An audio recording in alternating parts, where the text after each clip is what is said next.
Hi everyone, in front of me I've got POCO Pad and let me share with you how to check for the software updates on this device.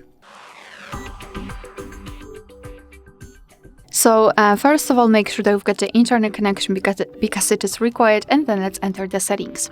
Here in this left section we have to tap on About Tablet and now tap on the Xiaomi Hyper OS. And now your device will check for the updates, and basically you can meet two different scenarios. That was the first one where your software is up to date and there's nothing to download. I'll show you again. Here we've got the information. And the second scenario is where your device will actually find the update. It will show the information about it, what has been fixed, what has been added, and then you will be able to simply tap on download or install and apply the update. Alright, so that will be all. Thank you so much for watching. Please hit the subscribe button and leave the thumbs up.